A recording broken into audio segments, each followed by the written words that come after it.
ঠেলামৰাত মহিলা মৰ্চা আৰু যুৱ মৰ্চাৰ উদ্যোগত কেন্সাৰ নিৰাময় সজাগতা সভা।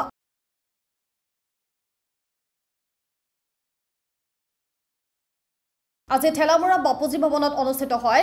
যোৱা সভাত অংশগ্ৰহণ কৰে বৰজলা সমষ্টিৰ বিধায়ক গণেশ কুমাৰ লিম্বুৱে। গ্ৰামাঞ্চলৰ সাধাৰণ ৰাইজৰ কৰ্কট ৰোগ কেনেকৈ নিৰাময় কৰিব পাৰি তাৰ প্ৰতি লক্ষ্য ৰাখি ঠেলামৰা বাপুজী ভৱনত সজাগতামূলক সভাখন অনুষ্ঠিত হয়।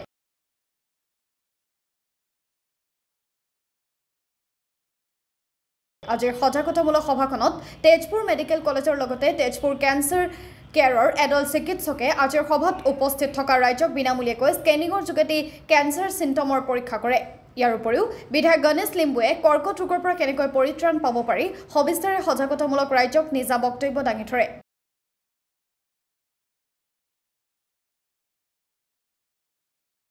আনহাতে গ্ৰামাঞ্চলৰ বহুলোকে কৰ্কট ৰোগৰ কথা জানিও অৱগত নকৰে। ইয়াৰ ফলত বিভিন্ন সমস্যাৰ সন্মুখীন হয়। সেই উদ্দেশ্য আগত ৰাখিয়ে আমি গ্ৰামাঞ্চলত কেন্সাৰ ৰোগৰ সজাগতামূলক সভা পাতি ফ্ৰী স্কেনিঙৰ যোগেদি কৰ্কট ৰোগৰ চিম্পটম পালে প্ৰাৰম্ভিক চিকিৎসা দিয়াৰ ব্যৱস্থা হাতত লৈছো বুলি উল্লেখ কৰে বিধায়কগৰাকীয়ে।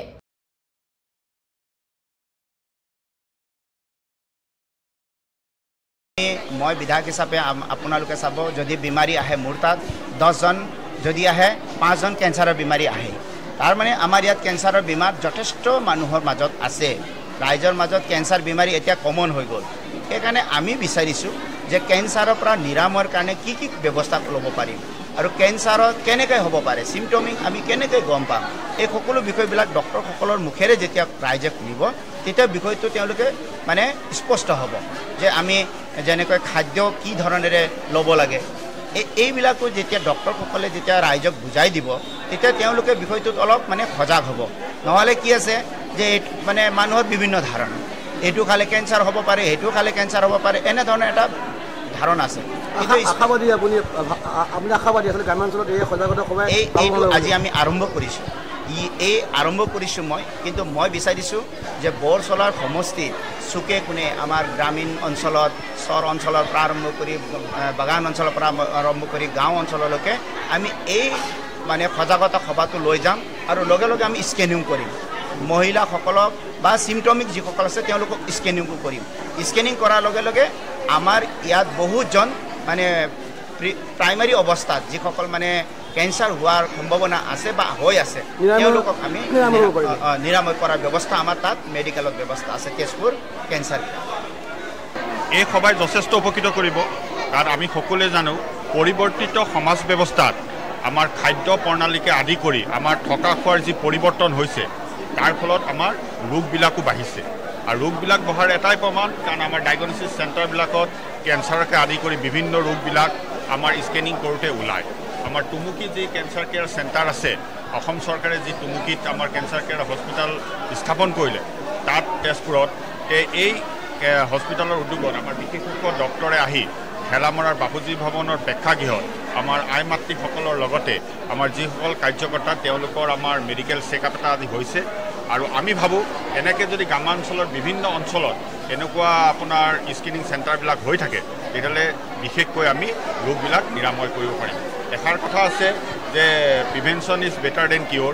আমাৰ বেমাৰ হোৱাৰ আগতেই যদি আমি কিছুমান বস্তুত আমি বাধা দিব পাৰোঁ তেতিয়াহ'লে আমাৰ মানে সমাজ যথেষ্ট উপকৃত হ'ব।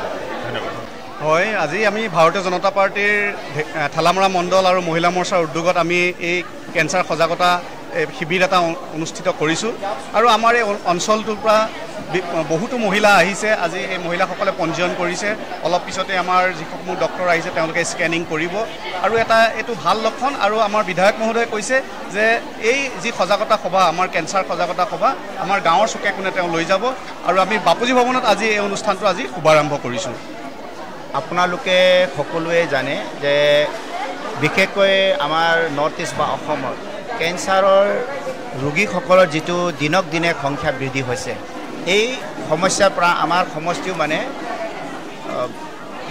পীড়িত।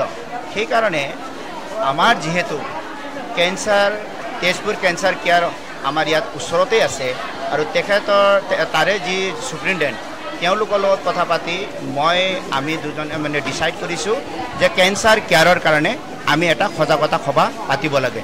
কাৰণ আমাৰ মানুহৰ মাজত জেনেৰেলি মহিলাসকলৰ যিবিলাক কেঞ্চাৰ বেমাৰ হয় আমাৰ ব্ৰেষ্ট কেঞ্চাৰৰ পৰা আৰম্ভ কৰি জৰায়ু কেঞ্চাৰৰ পৰা আৰম্ভ কৰি বিভিন্ন কেঞ্চাৰ মহিলাৰে নহয় পুৰুষ সকলোৰে ইয়াত বিভিন্ন ধৰণৰ ভ্ৰামিক মানে ৰিউমাৰ টাইপৰ কথা থাকে যে এইটো খালে কেঞ্চাৰ হয় এইটো খালে কেঞ্চাৰ হয় এনে ধৰণৰ কিছুমান মানে মানুহৰ নলেজ নথকাৰ কাৰণে প্ৰপাৰলি মানুহক কি ধৰণেৰে কেঞ্চাৰৰ পৰা আমি মুক্ত হ'ব পাৰোঁ কেঞ্চাৰৰ পৰা আমি দূৰে থাকিব পাৰোঁ আৰু যদি কাৰোবাৰ চিম্পটমিক হৈ গ'ল তেতিয়াহ'লে যে আমাৰ তেজপুৰ মেডিকেল কলেজত এটা কেঞ্চাৰৰ কাৰণে স্কেনিঙৰ প্ৰভিজন আছে ব্যৱস্থা আছে এই সুবিধাটো আমি ল'ব লাগে আৰু অতি শীঘ্ৰে যাৰে আছে তেনেকুৱা ব্যৱস্থা মানে চিম্পটম এই বেমাৰীসকলৰ কাৰণে বা যিয়ে হওক তেওঁলোকৰ কাৰণে তেজপুৰ মেডিকেলত আহি পেলাই ইয়াৰ শুশ্ৰূষা কৰাৰ ব্যৱস্থা ল'ব লাগে যাতে মানে প্ৰথম ষ্টেজতে আমি বেমাৰীসকলক ডিটেক্ট কৰি পেলাই তেওঁলোকক শুশ্ৰূষা ল'ব পাৰোঁ আৰু আজি বিশেষভাৱে কি কৰা গৈছে ইয়াত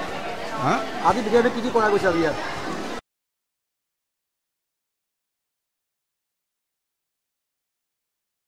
শোণিতপুৰৰ পৰা অমল নাথৰ ৰিপৰ্ট টাইমছ মিডিয়া 24